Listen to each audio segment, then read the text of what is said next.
Двонасочна е контролата кај органските производители. Сертификационото тело е прво во одбрана на квалитетот на производите кои ја носат етикетата органски. Од друга страна, и купувачите може да побараат контрола и проверка дали артиклите се произведени под органски услови.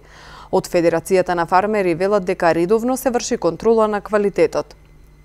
Тоа е обврска на сертификационото тело. Значи, ние единствено ако сака откупувачот да направи контрола, тоа е негова желба, меѓутоа обврска на сертификационото тело е да зема од некој од производителите мустри и да ги прати на анализа и спрема тоа да се докаже производот дека е органски. Со тоа исто се дава, верба на сите тие што ќе купат органски производ под знакчето на органски производ, да навистина се сигурни дека имат органски производ.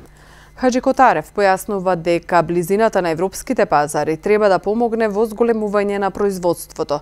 Субвенциите, вели, помагаат за веќе поставеното производство и тие се минимални. Почнавме многу добро, меѓутоа имавме некоја стагнација пред едно 7-8 години, која траеше околу 5 години, во овие 3 години веќе пак некако се одиме по нагорна линија, меѓутоа сега ако се отворат вратите и кон Европа, мислам дека уште повеќе ќе има можност да се приближиме до пазарот, а тоа се надевам дека ќе го зголеми производство.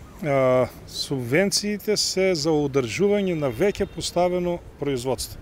Значи, тука нема, тие се минимални субвенции, значи тука нема ни за зголемување на производство, тука нема, тие се многу мали средства кои не се наменети за таа.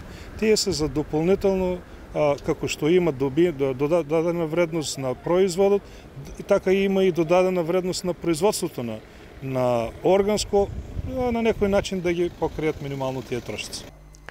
Во Југоистокот има 19 регистрирани органски производители, но и најмалку 100 кои пројавиле интерес за ваков вид на земјоделство.